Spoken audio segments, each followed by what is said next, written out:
Amigas e amigos, estamos dando início ao programa Economia e Desenvolvimento desta semana com o espaço Conversando sobre Contabilidade.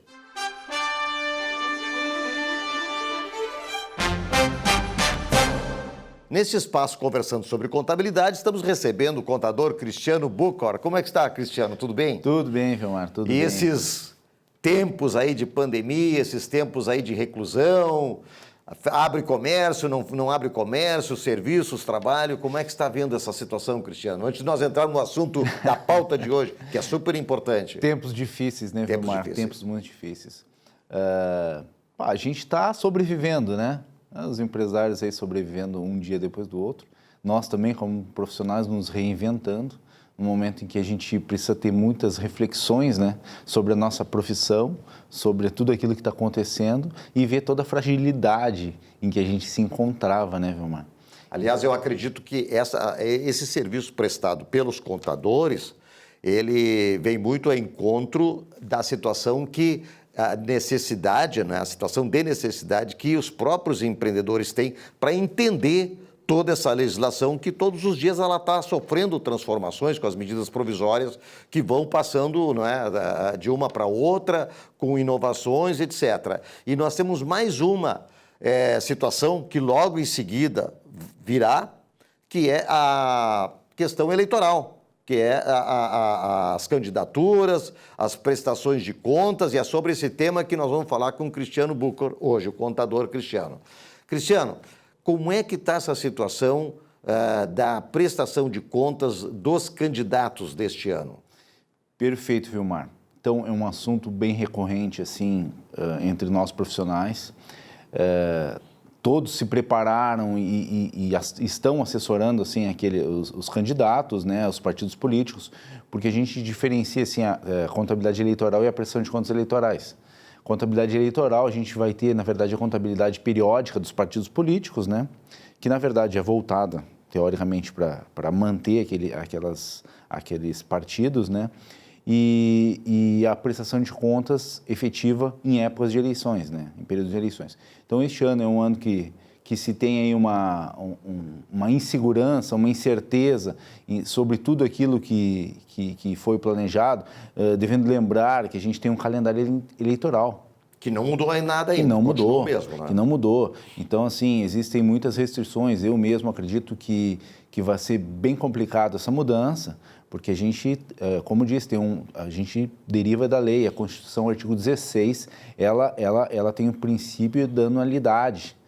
Então, qualquer modificação não poderia valer para essas eleições. Então, talvez, em motivo da pandemia, isso vá ser flexibilizado. Entretanto, o Congresso vai ter que se posicionar e já tem algumas medidas que eles já estão propondo lá. Entretanto, o ministro Barroso, que está assumindo, né, como ministro do TSE, ele já se posicionou no seguinte sentido, de que se houverem modificações nesse calendário, vão ser curtas, né? Nada que vai passar para o ano que vem, seria só uma prorrogação. Então, assim, todo mundo aposta, assim, muito em que essas eleições possam ser, né, adiadas para dezembro. Mas aí seriam períodos mais, talvez, curtos, assim. Hoje a gente tem 45 dias de campanha, talvez seja 15 e 15, primeiro turno e segundo turno, o que, ao meu modo de ver, prejudica em muito, né, os candidatos, as eleições, mas é uma medida, assim, paliativa que vai se tomar num momento de pandemia, né, Sim. Vilmar? E quando é que os candidatos têm que começar a se preocupar com essa questão de contabilidade, prestação de contas, Cristiano? Olha, já começaram. Já começaram. Os candidatos, assim, que eu tenho contato, os partidos, os diretórios, já estão trabalhando nisso. Porque por enquanto eles são pré-candidatos, não é? Por enquanto são pré-candidatos. Mas tem que se preocupar com essa questão, porque é muito rigoroso. A análise do tribunal, do tribunal aqui, a Justiça Eleitoral, o Tribunal Eleitoral, né? Os partidos, eles já estão se mobilizando, já estão, a princípio já fechou, assim, as filiações, talvez reabra agora aquela questão de insegurança, né? De se vai modificar ou não a legislação para que as eleições sejam alteradas, mas a princípio os partidos já estão se articulando, né? Já estão criando lá o seu time lá de candidatos. Obviamente tem que verificar a ficha, se é ficha limpa, se está tudo certinho, certidões eleitorais, tudo mais, mas esse aí é um papel que o diretório faz para os seus candidatos. No segundo momento, a gente entra, assim, todos os contadores, eles dão um curso, né, especificam tudo para o candidato, porque as regras, elas são vastas, assim, né? Permanece aquela situação que cada candidato tem que abrir uma conta pessoa jurídica? Sim, todo candidato agora, por obrigação legal, ele tem que ter o CNPJ, ele tem que abrir a conta jurídica, tem um prazo legal para que se faça isso, o banco tem um prazo legal para abertura, somente após essas aberturas que vão começar, na verdade, as movimentações de arrecadações e gastos, né? Existe a questão da figura do autofinanciamento, que teve algumas mudanças, o candidato ele tem que pegar e ficar atento quanto a isso, né? Os limites eleitorais, a questão dos a declaração 10%. De renda do candidato também, que está ok, não é nenhum problema. Na pré-candidatura ali, o pessoal já analisa isso e quando vai enviar a Justiça Eleitoral já é obrigado e aconselhado a que se declare aqueles bens uma questão de transparência. Então, essa eleição vai ser uma eleição que vai ter ainda mais transparência. É fundamental o profissional de contabilidade, profissional de advocacia, para que acompanhem essa prestação de contas, o contador em especial para que valide esses números, né? Porque, na verdade, quem vai validar na etapa final é a Justiça Eleitoral. A gente comenta em validar porque essa é a função, na verdade, do profissional da contabilidade, validar as informações e os números, né? Cristiano, se fala muito em ficha limpa, tá? As certidões exigidas para que comprove que o candidato é ficha limpa, elas, assim, é um rol muito extenso, é um rol bastante complexo. Por exemplo, vou dar um exemplo, a questão da CNDT, que é a certidão negativa de débitos trabalhistas. Ela é exigida também? Sim, na verdade, todas as certidões... Todas são exigidas. Federais, estaduais, municipais. Depois vai se ter uma discussão. Aí tem criminal, tem civil, ações, etc. Porque do ficha limpa ali são algumas situações pontuais, mas os partidos já fazem essa triagem. Então, ele não prestou contas eleitorais na última eleição, é muito recorrente. O candidato lá... Se não prestou contas, está fora. Aí ele tem lá, o que acontece? Ele não tem a certidão, ele está trancado, como a gente diz, né? Então, assim, os profissionais já têm feito muitos trabalhos nesses sentidos desde o início do ano, né? Em regularizar essas prestações, porque a gente diz que a prestação ela é extremamente importante e ela é muito rápida. A eleição é 45 dias, depois tu tem mais um período curto ali para finalizar e entregar, né? Então, a gente vem de uma cultura, Vilmar, em que era tudo feito no pós, né? Sem nota, na doação aqui, né? Então, hoje, essa transparência, ela de certa forma, choca alguns políticos, né? Os mais antigos. Acostumados com a velha política. Então, hoje não tem. O recurso ele tem que transacionar nas contas, ele tem que ser identificado, o banco tem uma obrigatoriedade de identificar quem depositou na conta, né? O candidato em que receber algum recurso que ele não é reconhecido ali, porque tu tens a fonte vedada, né? E o recurso não declarado, não reconhecido. Então, são duas figuras diferentes, mas que, ao final, entendeu? Um te implica numa questão de usar uma coisa que tu não poderia e outro é usar alguma coisa que tu não identificou. Então, são tratamentos distintos em que o profissional da contabilidade, ele vai ser a pessoa capaz a fazer toda essa análise, né? Sem dúvida. E dar o acompanhamento e dizer para o candidato, orientando, né? Olha, determinado recurso tu pode receber, se tu receber tem que ser nesse formato, emissão de recibos eleitorais. É um um vasto emaranhado aqui de informações em que a gente ficaria certamente alguns 10 programas para poder destrinchar. Para tentar elucidar tudo, não é? Mas esse já é um trabalho quase que individualizado. Aliás, quase não, é individualizado. É um trabalho porque cada pessoa tem as suas particularidades, seus casos, suas situações, não é? Perfeito. E isso tem que ser examinado pelo profissional. O profissional, às vezes, ele recorre, assim, às últimas eleições, ao Facebook, ele vai lá e paga com dinheiro pessoal. Então, ele acredita ainda que talvez aquilo possa ser feito. Vai resolver. Não pode. Porque ele pode ter depois, ele pode ser eleito e ter impugnada a votação dele e cassado totalmente os votos Exatamente, dele. Ele pode ter as contas rejeitadas. E aí ele vai ter um problema, entendeu? Desnecessário por uma situação... Aliás, a gente já conhece casos desse tipo aí que depois o candidato sofre e muitas vezes nem consegue, porque a votação dele, muito boa, mas foi zerada por uma rejeição de prestação de contas. O caso da senadora do Mato Grosso, recente, em que ela foi cassada e assumiu o outro candidato, isso aí foi uma discussão muito grande, então ficou alerta, assim, para todos aqueles, porque o recurso de caixa 2 ou o recurso não reconhecido, aí a nomenclatura vai ser conforme a análise, né? Ela está sendo dada a máxima transparência, então, de quem dá e quem recebe. Então, hoje a gente tem que ter o maior cuidado com isso, porque a gente já tem casos de jurisprudência de que se eles são diplomados, eles vão ser cassados. Então, essas rejeições de contas, elas são extremamente importantes de ter um cuidado, né, Vilmar? Muito bom. Então, fica o recado, né, de que é muito importante começar agora, já para resolver qualquer pendência que tiver ainda precisando de resolução, para não complicar depois, não deixar para a última hora, para não ter nenhum problema, porque todos querem concorrer, todos vão competir para se eleger.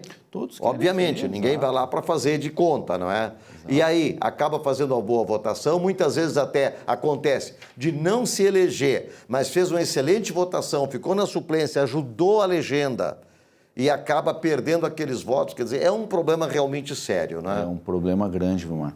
Porque, assim, a gente tem pessoas extremamente capacitadas e a gente tem mudado, o Brasil tem mudado algumas questões e reitero, a questão de transparência é uma delas.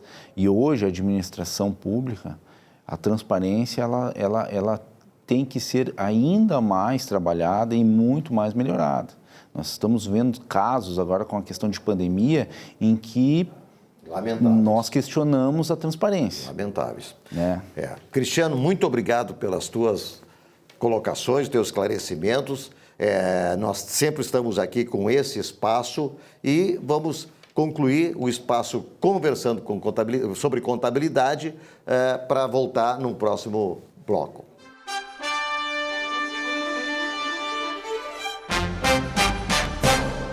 Olá, como penso, assim sucederá. E está combinado, não há como escapar dessa profecia. Em tempos de pandemia, de terrorismo midiático que te querem impor o pânico e o desespero, preserve a sua mente, desligue a TV, o rádio, evite ler jornais. O vírus é menos agressivo do que o mau caratismo de governantes irresponsáveis que veem nesta hora a chance de destruir adversários políticos.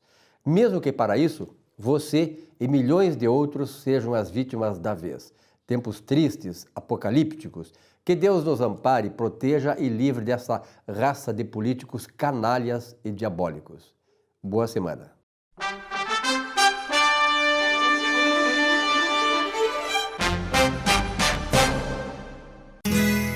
Ser gaúcho é preservar as tradições, é valorizar a educação e acreditar que um futuro melhor nasce nas páginas de um livro.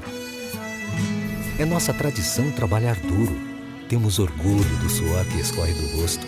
Ele reconforta a alma e sedimenta uma vida digna. É nossa tradição valorizar o passado para desenvolver o futuro. CMPC Celulose Rio Grandense. Desenvolvimento é a nossa tradição.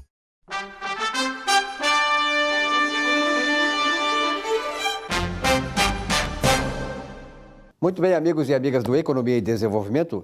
Neste bloco, nós estamos recebendo o Vilmar Govinatsky, um grande empresário, consultor empresarial, famoso aqui no Rio Grande do Sul e no Brasil, Dr. Carlos Biderman. Biderman, além de tudo, presidente do Conselho Deliberativo do nosso Grêmio Futebol Porto Alegrense, né? Ninguém é perfeito, né? E aí, Biderman, obrigado pela tua presença aqui. Desculpa, tem uns caras que estão sempre fora da curva, né? Isso acontece, é normal. É bom que a exceção é só essa, né? Aqui é 2-1, tá certo? 2-1. Tô em minoria, tem que falar mais alto. 2-1. E aí, Biderman, prazer em tê-lo aqui. Obrigado, Silvio, obrigado pelo convite, prazer estar aqui com vocês. É evidente, né, que nós vamos falar com o Dr. Biderman sobre essas questões aí envolvendo esse mal do século, praticamente. Mas, pela sua experiência, Dr. Carlos Biderman, na área empresarial, nós tivemos, como somos mais ou menos contemporâneos, nós vivemos várias crises, né, da economia nacional, economia internacional. Como é que o senhor está vendo a administração desse evento coronavírus no Brasil? Olha, Silvio, isso é uma provocação, né? É uma provocação, assim, não posso fugir à resposta, com muita preocupação, né, Silvio, porque, enfim, as informações e as orientações são muito controversas. Ninguém sabe exatamente, até agora, nós já começou, sei lá, no final do ano passado na China, começou no Brasil, de fato, em meados de março, quando eclodiu, vamos dizer assim, a grande preocupação com a pandemia, mas de lá para cá, já se faz aí quase mais de 2 meses que nós estamos vivendo essa situação no Brasil e a gente não tem claramente ainda as indicações de o que está certo e o que está errado, né?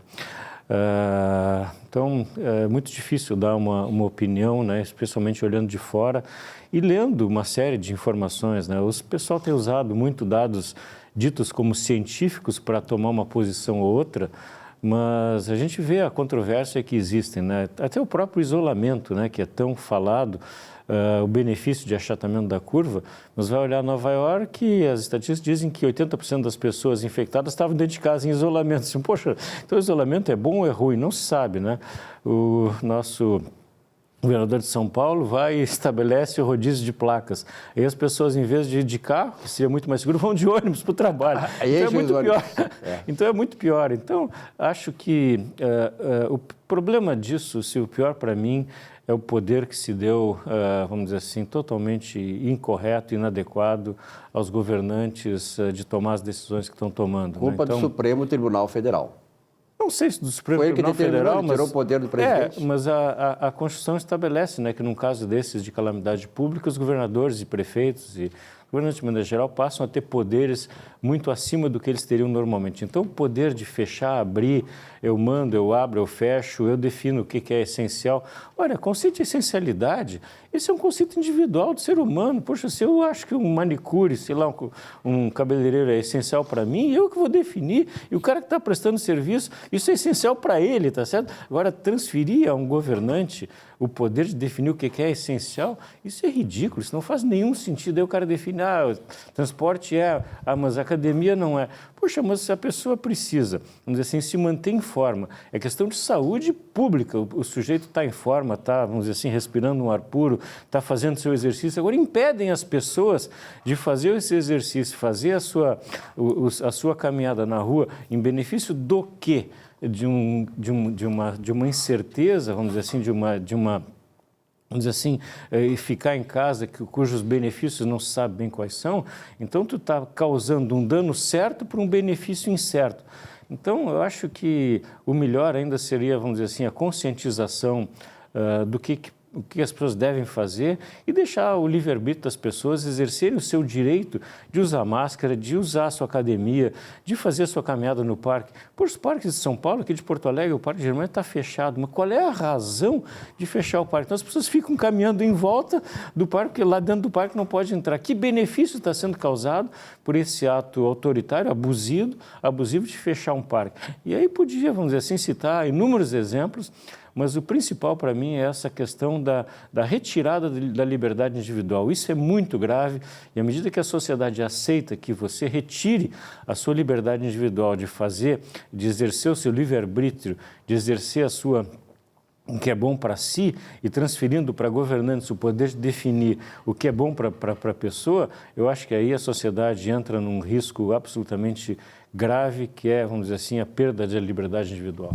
Biderman, nessa dicotomia preservação da saúde, preservação da economia, também há muitas incertezas, é óbvio, não é? Então, há analistas que estão dizendo, usando letras de alfabeto, para tentar fazer prognósticos do que vai acontecer com a economia. Tipo, a economia vai ter um comportamento em V, desce e sobe na mesma situação de linearidade.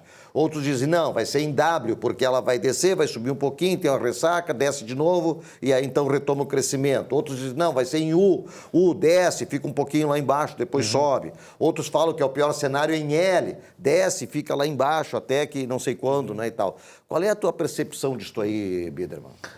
Olha, é muito difícil, de novo, fazer qualquer previsão, né? Tem gente falando no símbolo da Nike, né?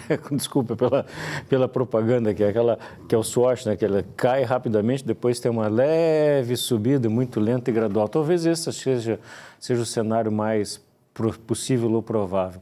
A grande verdade é a seguinte, eu acho que não há como fazer uma previsão para a economia como um todo. Se a gente analisar setores, nós vamos ter diferenças muito importantes na retomada para os diversos setores. Quer dizer, o óbvio, né? Quer dizer, olhar o setor, vamos dizer assim, hoteleiro, as empresas de aviação, as pessoas vão ter muito menos propensão a viajar, muito menos propensão a usar hotéis, seja por trabalho, muito menos a lazer, por um período muito longo, né? Até a retomada da confiança vai ser um período muito longo. Então, essa indústria vai sofrer durante muito tempo, não sei quanto, é difícil prever, mas, enfim, acho que isso vai ser, e até vai ter uma mudança de cultura nesse aspecto, porque a utilização vamos dizer assim, das tecnologias no exercício das reuniões, eu tenho feito diariamente usando diversas tecnologias, eu acho que isso tem funcionado tão bem que a propensão para as empresas vamos dizer assim, a usarem a viagem, as reuniões, enfim, presenciais, isso deve cair substancialmente, pelo menos por algum tempo. Então, eu acho que essa vai ser uma mudança importante. Então, esse setor vai sofrer muito. Agora, outros setores, como bens de consumo, alimentos e tal, eu acho que a tendência é uma retomada um pouco mais rápida. Agora, tudo isso vai depender do poder aquisitivo da população. Como se afetou a sociedade como um todo, e todos, ou praticamente todos, a não ser os cidadãos de primeira classe, estão perdendo, vamos dizer assim, poder aquisitivo, então a condição de recompra, de começar a comprar novamente, mesmo nos bens de consumo, me contradizendo um pouco, como alimentação, enfim, e outros, e bens duráveis, isso vai levar também um pouco mais de tempo, porque as pessoas vão ser mais seletivas, porque não vão ter dinheiro, tá certo? A quantidade de desempregados vai crescer, está crescendo absurdamente, o Brasil vai bater recorde de desemprego, sem dúvida nenhuma. Então, esse dano certo que está sendo causado para a sociedade e para os indivíduos do mundo todo, especialmente do Brasil, esse é o dano certo. O benefício é incerto pelo isolamento, mas o dano é certo. Então, essa retomada vai ser muito lenta e vai depender muito dos setores. Acho que falei rapidamente em bens duráveis, né? Acho que automóveis vai levar muito tempo para as pessoas retomarem um processo de aquisição de automóveis, especialmente novos. O usado tende a girar mais rapidamente. Então, são setores que, vamos dizer assim, vão ter retomadas em diferentes graus, em diferentes níveis. Então, eu estou muito mais para a retomada da Nike, e mesmo assim muito setorial, porque alguns vão ficar em L, com certeza, como é o setor ligado à hotelaria, a empresas de aviação, todas as agências de viagem, então isso vão sofrer muito durante muito tempo. Né? Biderman, nesta semana saiu o dado lá sobre o emprego nos Estados Unidos, e segundo o último dado, o desemprego, que era de 4,4% em começo de março, passou para 14,7%, significou 20 milhões e 700 mil desempregados. Evidentemente que os americanos talvez tenham dados mais confiáveis do ponto de vista de estimativas e tal, essas coisas todas. Mas qual é a estimativa de vocês, empresários, assim, se existe já um quadro de elevação do nível de desemprego no Brasil, que antes da pandemia era de 12%, mais ou menos, e se estima que seja superior a 20%. Só lembrando que na Grande Depressão de 1929, o auge do desemprego nos Estados Unidos chegou em 1933. Depois do plano do Roosevelt e tal, né? Mas, de qualquer maneira, eram 26,8% de desempregados sobre a força de trabalho americana naquela época. Existe, concretamente, para o Brasil, uma previsão do nível de desemprego pós-pandemia? Não existe, Silvio, eu não conheço, acho que seria leviano fazer qualquer estimativa. O fato é que vai ser absurdamente alta. Ainda esses dias eu participo de um grupo de presidentes de empresas, onde foi feita uma pesquisa dessas empresas, quem iria demitir, quem não iria demitir. E cerca de 50% dos empresários respondeu que não iriam demitir. E essa pesquisa foi submetida a um professor brasileiro em Harvard, que fez uma pequena discussão sobre o que a gente está falando agora, da retomada e tal, isso já faz uns 15, 20 dias. E ele foi apresentada a pesquisa a esse professor de Harvard, um brasileiro que está lá.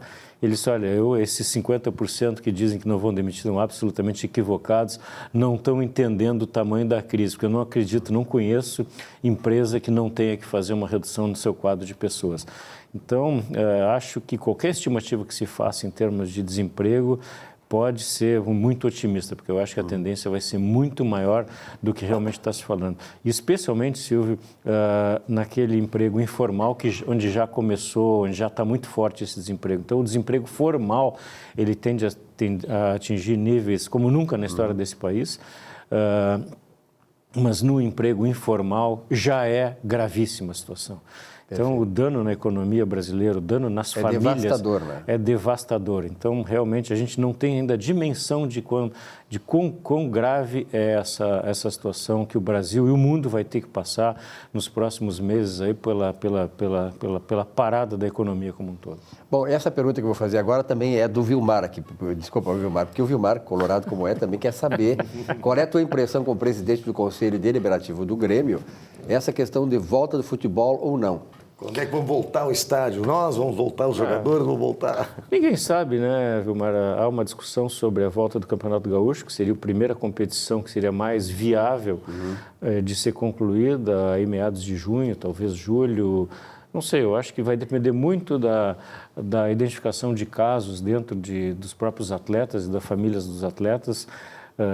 À medida que forem identificados casos de vírus nesse grupo, a tendência é retardar um pouco mais o início das competições. Então, a única certeza que se tem é que vai se buscar toda a segurança para evitar que o futebol seja um elemento, vamos dizer assim, como tem uma repercussão muito grande, então o cuidado tem que ser ainda redobrado em termos das pessoas ligadas ao futebol. Então, acho que vai demorar um pouco mais. A grande certeza que se tem é que o futebol vai mudar, né? Então, as relações dos clubes com os seus atletas, com a sociedade como um todo, vai mudar. Eu não acredito que possa se ter retorno a competições nacionais ou até uma Libertadores ainda esse ano, vai ser muito difícil que isso possa acontecer. Então, a queda de arrecadação dos clubes vai ser dramática. O Grêmio ainda está numa posição, vamos dizer assim, menos dramática que a grande maioria dos clubes brasileiros, mas também está sofrendo e vai sofrer demais com isso. Então, vai passar por toda uma renegociação dos contratos, especialmente com os atletas, toda uma nova realidade de uma relação contratual está por acontecer, porque é impossível manter, vamos dizer assim, os clubes, de maneira geral, sem receita, e a receita vem do exercício da atividade. Então, a receita de televisão, quadro social, as pessoas não querem continuar contribuindo com o clube, se nota isso. Porém, quando a pessoa perde o emprego, perde a sua receita, tem que cortar, e não tem jeito, não adianta. O amor pelo clube existe, mas se entende que, vamos dizer assim, chega um momento que não há mais... Brincadeiras à parte, Biderman, parabenizar a direção do Grêmio, parabenizar o treinador, parabenizar os jogadores pelas atitudes de solidariedade que estão tomando, não é, frente a esta crise. O Inter também está tomando, né? O Inter está tomando. Mas como eu estou na frente de um presidente do Conselho... Não, acho que isso é um lado positivo. Dessa que está mostrando, vamos dizer assim, eu queria fazer, se me permite, 2 comentários sobre isso. As empresas, de maneira geral, estão tendo atitudes, vamos dizer assim, de solidariedade muito importantes dentro dos princípios de governança e responsabilidade social. Os meus clientes têm feito ações assim extraordinárias de apoio às sociedades onde elas estão inseridas. Um cliente meu em São Paulo está, vamos dizer assim, contribuindo com 50 milhões de reais, vamos dizer assim, financiando empresas que estão construindo respiradores, não dando dinheiro diretamente para governos e municípios, que a gente sabe que aí a tendência de desvio é grande, né? Mas dando diretamente para os fabricantes de equipamentos. Então, essa solidariedade das empresas está acontecendo de uma forma nunca vista antes no país. Eu acho isso muito, muito bom. E a solidariedade entre as pessoas, eu acho que isso mudou. E eu notei que é uma coisa que era rara aqui no Brasil. Eu tenho mantido rasgando um pouco aí os protocolos, tenho mantido a minha atividade esportiva, tenho corrido, tenho andado de bicicleta, natação está mais difícil, mas as pessoas correndo na rua, na praia especialmente, as pessoas estão começando a se cumprimentar, que era um hábito muito comum fora do Brasil, nos Estados Unidos especialmente. As pessoas não se conhecem, mas estou correndo, cruzo com algum do abano e tal. E aqui as pessoas começaram a se cumprimentar, caminhando na rua, num ato de solidariedade e até, vamos dizer assim, de uma certa cumplicidade. Estamos sobrevivendo, por né? estar exercendo aquela sua atividade de lazer, aquele seu exercício de uma forma mais livre e até, de uma certa forma, rasgando um pouco o protocolo, como eu disse. Pois é, eu acho que nós vamos, depois dessa pandemia, nós vamos sair naturalmente com menos dinheiro no bolso, mas com mais afetividade, com mais afeto, com mais amor no coração, né? Então, acho que isso é importante, né, Bida? Eu acho isso super importante, mas que isso não signifique, Silvio, uma permanência da restrição às liberdades individuais. Com certeza. Porque eu acho que esse é o grande risco dessa pandemia, vamos dizer assim, a gente transferir mais poder para governos e a tendência dos governos serem autoritários é inexorável, a gente está vendo isso em todo o país, não só desde prefeituras até governos estaduais. E, aliás, os que mais falam em democracia são aqueles que estão agindo de maneira tirânica. Esse é a grande verdade. Esse é o grande risco que eu vejo nesse momento, de, vamos dizer assim, haver uma tendência à redução das liberdades individuais, o que seria muito grave. Mas, graças a Deus, a sociedade brasileira está acordando. A chamada direita, ou seja, a não esquerda, eu não chamo de direita, mas as pessoas de bom senso, que pensam com a cabeça, que têm amor pela democracia, pelas liberdades individuais, que, aliás, as liberdades individuais, né, Biderman, que fizeram com que a civilização ocidental crescesse, se consolidasse e chegasse aos níveis que chegamos, do ponto de vista de uma democracia verdadeira. Vamos lutar para que esses governantes tirânicos, satânicos, canalhas, fiquem no lugar deles. Benjamin, obrigado pela tua presença aqui. Vem mais vezes, né? Porque é importante. Eu que agradeço. Muito obrigado. Muito obrigado pelo convite. Estou à disposição. Muito bem. Obrigado, Omar. Okay. Um rápido intervalo. Nossa Economia e Desenvolvimento volta já já.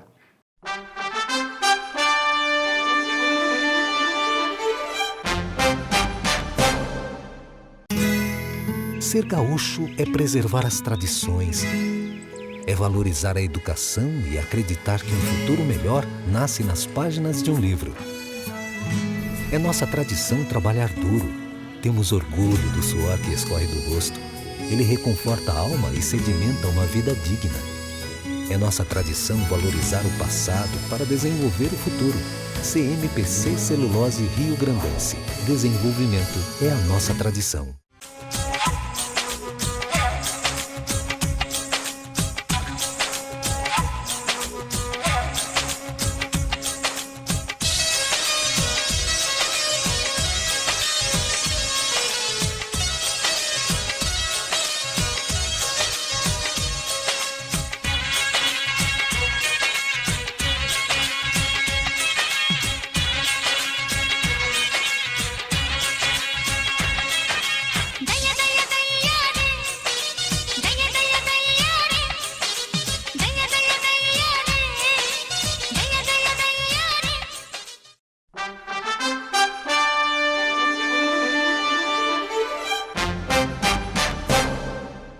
Mais uma semana que se inicia e mais empresas que estão fechando em definitivo.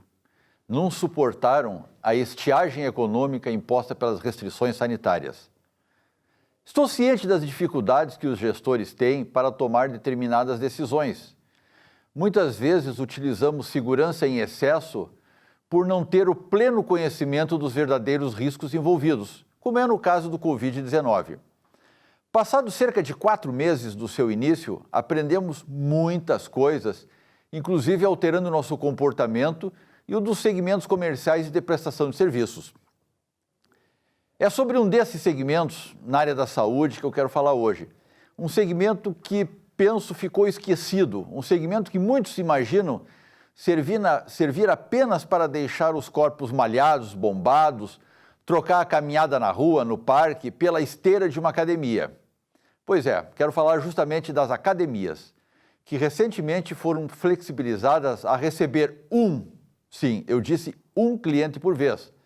São centenas de metros quadrados, recepção, luz, ar-condicionado, higienização, para atender apenas um cliente por vez. Parece uma historinha para elefante dormir, mas No meu caso, eu tenho a recomendação médica para ginástica localizada e pilates. A idade pega, né? Não tenho o que fazer. Além das atividades aeróbicas que posso fazer na rua. Minha esposa, a mesma coisa. Conversei com muitos conhecidos que têm necessidades físicas, comprometimentos físicos e que necessitam com regularidade da academia, mas só pode entrar um cliente por vez. Pesquisei junto à ACAD, que é a Associação Brasileira de Academias, a qual tem um plano de contingenciamento aplicável à situação. Eles têm um projeto muito específico, a exemplo do que foi aplicado em diversos países, como na própria China, Hong Kong, Singapura e outros países europeus. Na versão brasileira desse projeto, ele foi validado pela USP, pelo pessoal da enfermagem da USP. Algumas propostas me chamaram a atenção, como o zoneamento, a lateralidade, ou seja, X metros quadrados por aluno, conforme o perfil do equipamento a ser utilizado. X metros de distância de um eventual vizinho, sempre com máscaras, esteira sim, esteira não. Enfim, algo muito mais criterioso que o acesso ao supermercado, por exemplo, onde todo mundo passa a mão em tudo, dão aquela apertadinha nas frutas, examinam vários pães até escolher aquele com a validade mais longa, não tem temperatura verificada antes do ingresso do estabelecimento, enfim. Senhor prefeito, governador, secretários, se os procedimentos não forem revistos com urgência, a conta poderá ser mais alta adiante. Por favor, repensem com carinho todos os segmentos da saúde e suas implicações futuras, e não apenas aqueles como hospitais, consultórios, disponíveis para atender a enfermidade aguda. Uma boa semana a todos. Pois é, Economia e Desenvolvimento, agora nesse espaço, professor Saul, presente a nossa convidada, né, professor? Com muita honra, né? Nós estamos recebendo a Ana Paula, do Instituto Florescer, que vai falar um pouco para nós. Também eu queria depois saber também sobre as mulheres empreendedoras, né? Sim. E tudo mais, como que estão vendo esse momento. Vamos começar, né? Prazer em tê-la aqui, Ana Paula. Muito obrigada. Pela primeira de uma série de vezes aqui no nosso Economia e Desenvolvimento, né? Que assim seja.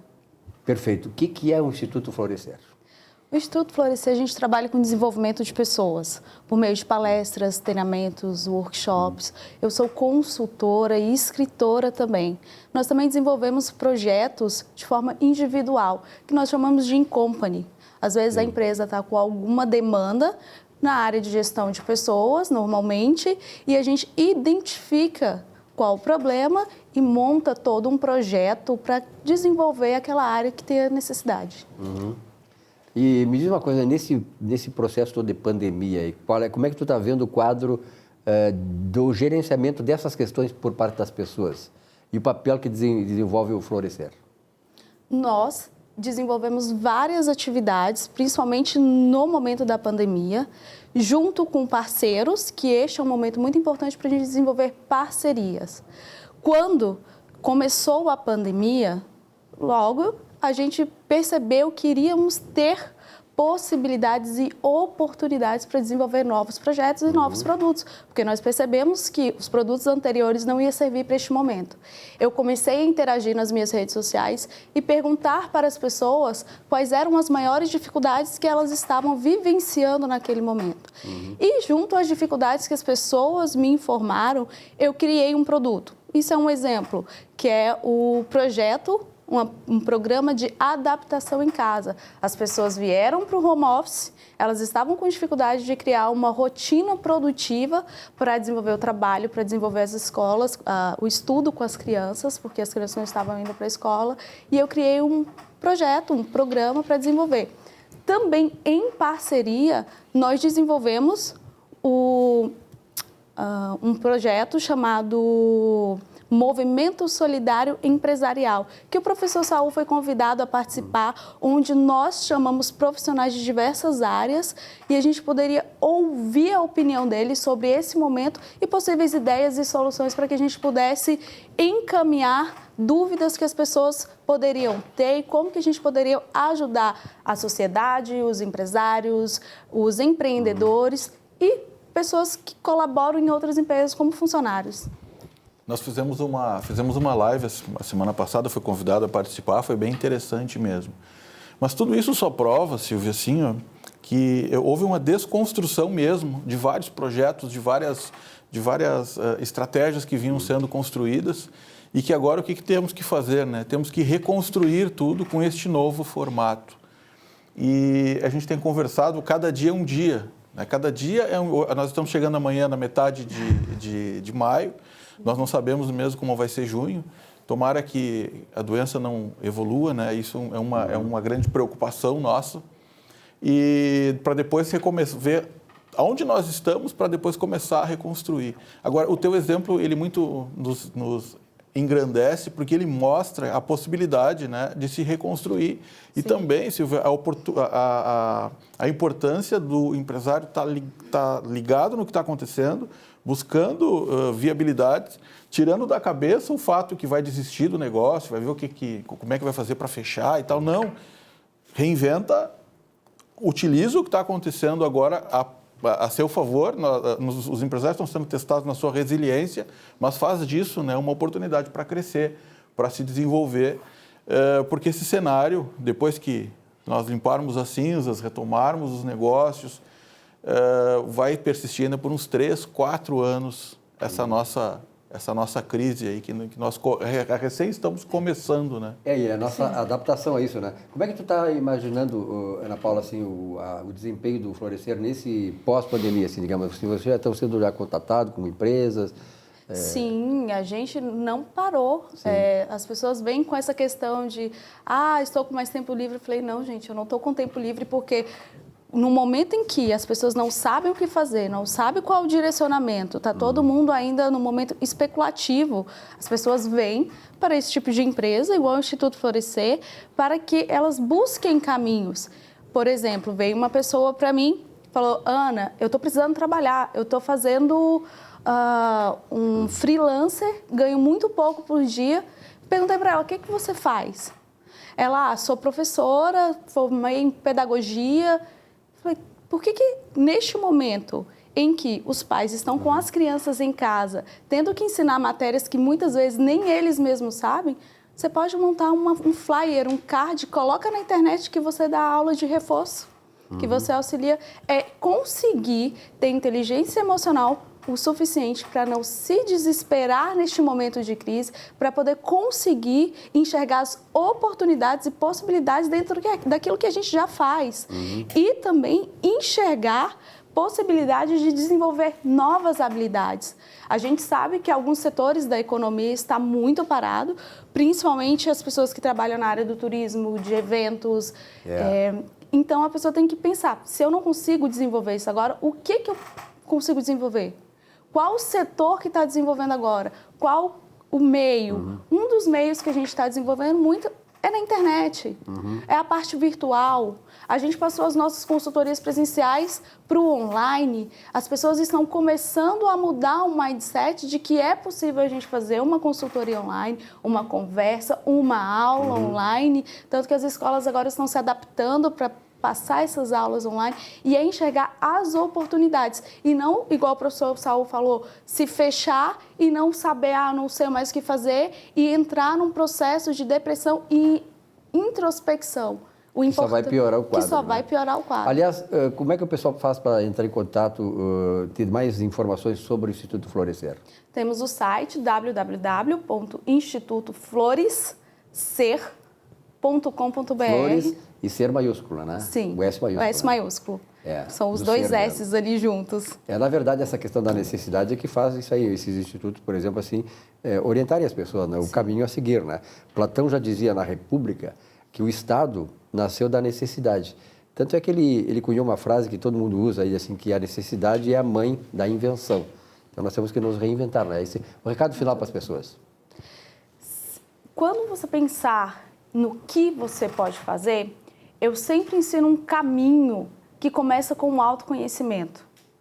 O que eu sei fazer de melhor, o que eu gosto de fazer e onde eu quero chegar.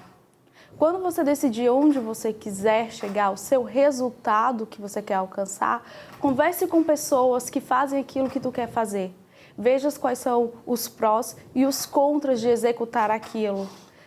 monte um projeto, monte a sua ação e execute, porque na execução você vai conseguir perceber quais são as falhas e quais as necessidades de melhoria em todo o seu processo. Aprenda com os erros e, se for necessário, volte do início. Rebusque uma nova atividade, uma nova forma de fazer. O importante é não parar, não desista. Que bela mensagem. Ana Paula, muito obrigado. Venha mais vezes, vamos combinar contigo, né? Porque, na verdade, à medida que esse desdobramento da pandemia acontecer, e naturalmente vamos passar isso aí, cada vez mais será necessário ouvir coisas dessa natureza e ver que há uma luz no caminho para você trilhar. Obrigado, Ana Paula. Muita gratidão. Sucesso lá para Florescer. Muito obrigada, muita gratidão, professor. É um prazer enorme estar aqui. Tá bom. Um rápido intervalo, nosso Economia e Desenvolvimento volta já já.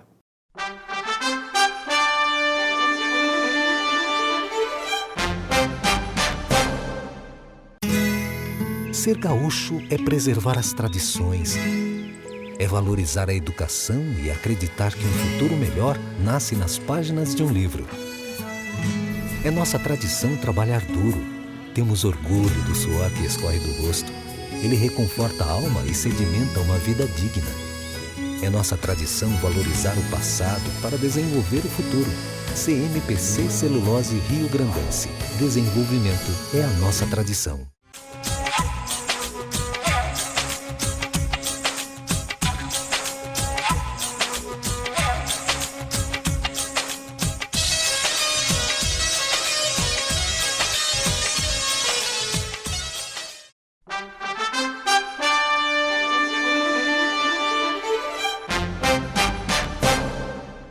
Meu amigo Silvio Lopes, hoje eu não vou falar em coronavírus, vou falar de um outro assunto, porque acho que é realmente muito importante. Em 2017, um agente de trânsito, alguém que comandava, os agentes de trânsito, comandava os azuizinhos, cometeu uma infração que foi descoberta através do Ministério Público. E ele foi condenado esta semana e foi expulso do serviço público. Imagine que em 2017 já era o Marquesan, que governava a nossa cidade. E ele, o que fazia? Ele incentivava os fiscais, os azuizinhos, para que eles multassem. Ele dava, inclusive, prêmios para que os azuizinhos pudessem multar. Ele dava mais folgas ou ele dava mais horas extras. Ele fazia tudo para que o pessoal fosse recompensado e pudesse realmente aplicar multas. Olha, se na verdade esse cara foi punido, eu acho que o Ministério Público deveria também voltar às vistas para aquelas pessoas que atuavam lá na época dos governos do PT. Porque, afinal de contas, eu que era vereador daquela época, cheguei a denunciar e nós demonstramos que realmente, naquela época, lá a secretaria, ela não ia sobreviver, não a secretaria, a IPTC, ela não ia sobreviver sem o dinheiro das multas. Sem o dinheiro das multas, ela não ia sobreviver. E, por isso mesmo, as pessoas mandavam multar. E multavam gente que tinha azulzinho escondido atrás das árvores, nas esquinas, para multar. As emissoras de rádio, elas fizeram um comentário de que estava tudo bem, porque, afinal de contas, isto iria evitar que as pessoas corressem mais no trânsito ou cometessem barbaridades. Mas acontece que isto não poderia acontecer, porque, afinal de contas, as leis, elas devem ser cumpridas, Não pode ser o cara, tá, de repente, empurrando o outro através de atos que não podem nem ser muito comentados para que ele multe, o motorista. Mas eu falo disso numa outra oportunidade. Eu quero dizer que realmente esta punição de agora tem que servir para aqueles lá de trás também. Deveria servir, com certeza. Muito bem, nesse último bloco do Economia e Desenvolvimento desta semana, Antônio Carlos Nazi. Estava com saudade de ti, Antônio Carlos Nazi. Prazer. Pois eu também estou com saudade de você. Como é que está sobrevivendo aí? Então, está fazendo um tratamento home office. Rigoroso. Está na moda agora, né? Nazi, diretamente assim, uma experiência tua que tu teve como consultor de economia, acompanhando o desenvolvimento da economia brasileira, internacional e tal, os efeitos da pandemia na economia e como é que vão sair dessa? Quando a última vez que eu estive aqui, estavam se projetando um crescimento de 2% para esse ano, eu duvido, não sei de onde é que estão tirando esse dado, né, de crescimento de 2%. Não acreditava já numa situação sem o Covid-19. Essa situação agora mudou totalmente. O mundo mudou, o país, né, o país é muito grande. O nosso modelo aqui não é um modelo, até por questão de clima, não é a mesma coisa dos Estados Unidos, embora em termos de tamanho, mas não dá para fazer comparação da solução brasileira com a Alemanha, com a Suécia, com a Austrália, Nova Zelândia, etc. Tal. Nós temos que ter a nossa solução aqui e o problema é grave. Eu acho que essa previsão aí agora, dos últimos dias, de que nós vamos ter um PIB negativo aí, em torno de 5%, 4,6%, etc. Tal. Não acredito nisso, lamentavelmente, vou ser mais realista, não sou pessimista, sou realista. Eu acompanho pela nossa atividade lá na empresa 32 setores diferentes, nós estamos analisando os 32 setores, nós temos desde hotel que fechou total, fechado o hotel total, até casos você tem supermercados que estão funcionando a pleno, né? Então, dizer, mas os supermercados estão ganhando dinheiro. Não, os supermercados estão faturando mais, mas com produto de primeira necessidade, onde a margem é muito pequena. Então, a lucratividade não é grande. Então, nós temos os setores diferentes. Metal mecânico trabalhando aí com 50%. Alguns setores, a redução agora em abril, a redução do faturamento foi 40%. Né? E a tendência para os próximos meses isso aí. Então, eu vejo com muita preocupação, porque nós vamos mudar a nossa maneira, já mudamos a nossa maneira de trabalhar. Eu, na empresa mesmo, lá nós fechamos, estamos trabalhando em casa, quase todos, alguns poucos. Eu, como não tem ninguém na empresa, eu termino indo na empresa, porque estou sozinho lá com a secretária e outras pessoas que vão lá eventualmente. Então, o que nós vamos ter? É um reflexo muito forte, a economia brasileira vai sofrer muito, está sofrendo e vai sofrer mais, nós vamos levar muito tempo para sair disso. Tem uma estimativa de tempo? 10 anos, 5 anos, 10 anos ou não? Olha, eu sou assim, eu vi esses dias uma entrevista do presidente da Volkswagen Mundial e ele disse que a perspectiva deles, a área automobilística, é voltar ao normal em 2024. Né? Eu acho que ele está certo, eu acho que é por aí mesmo. Nós vamos ter o 2021 perdido já, né? Esse ano está perdido, 2021 vai estar, nós vamos ainda ter um decréscimo na produção, nós vamos ter um PIB negativo, acho que vamos continuar no que vem, para talvez alguma coisinha melhorar em 2022, porque a indústria está trabalhando com capacidade ociosa, ninguém vai fazer investimento. Né? Então, nós primeiro temos que resolver o problema da capacidade ociosa. Nós vamos ter uma mudança total em termos de consumo. Né? As coisas vão ser, você vai comprar as coisas de primeira necessidade e aquilo que é útil para você sobreviver. Então, eu até comentei com um empresário que nem é cliente meu, mas é amigo, dizer assim, olha, se nós empresários chegarmos e virar a página do 2020, somos todos heróis. Né? Sobreviver, né? Sobreviver. Então, nós temos que ter um processo aí de margem muito forte, né? De esforço, de capacidade, de colaboração de todos, né? Para entender esse momento. Não é? A discussão, se pega o vírus em casa, porque veio aí essas últimas entrevistas, mas 80% do pessoal que pegou em casa. Né? Então não adianta fazer, né, o confinamento. E aí nós temos várias discussões, eu não sei, eu acho que ninguém tem razão e todo mundo tem razão nessa história. Então, assim, em resumo, eu acho que nós vamos ter o ano 2020 está perdido praticamente, se empatar, empatou, e 2021 nós vamos continuar com problemas, né? Sérios. Para finalizar, tu é esperançoso de que, por exemplo, a economia brasileira possa sair bem dessa aí, digamos, claro, vamos cair, mas mais fortalecida do ponto de vista de ter mais lucratividade, ser mais eficiente, o Estado ser menor? Eu acho que nós vamos ter que tirar algumas lições disso tudo, não é? Eu acho que daqui para frente as coisas, tudo vai ser diferente. Vai ser diferente, é verdade. Até a relação de trabalho vai ser diferente, a maneira de trabalhar. Algumas empresas já estão dizendo que vão até o final do ano com o home office, né, e talvez vão até permanecer com esse muitas processo. atividades vão ser em home office. Exatamente.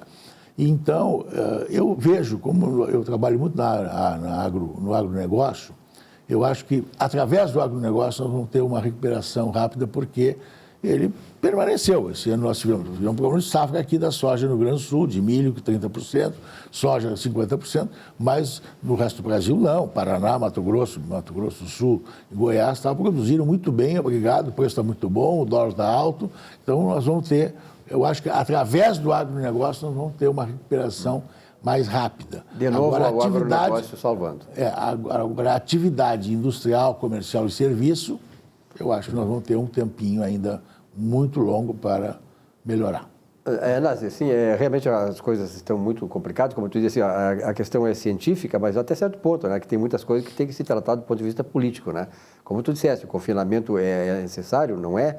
Quer dizer, o isolamento, o distanciamento, isso tudo é um aprendizado, né? É um aprendizado. Eu, por exemplo, vejo a posição do Estado, acho que a posição do governador, do prefeito de Porto Alegre, é ótima, muito equilibrada, muito cientificamente, não é? Comprovado, porém, não é? Nós temos que olhar a atividade econômica, voltar ao normal. Tem que sair dessa. Temos que sair dessa. Vai demorar um tempinho, Com certeza. Não? Nazi, muito obrigado pela tua presença. Teríamos muito mais coisas para tratar, mas, Nazi, tomara que tu venha, torço sempre que tu venha mais vezes no programa, até porque agora é necessário ouvir palavras como a tua, né? Uma opinião como a tua. Obrigado pela tua presença. Obrigado. Uma boa semana. E vamos sobreviver dessa, vamos sair mais fortes. Vamos sair dessa, sim, tranquilo. Você, telespectador, muito obrigado pela audiência. Rápido intervalo, nós vamos para o final do programa. Na semana que vem, um novo encontro com vocês. Um grande abraço e até lá.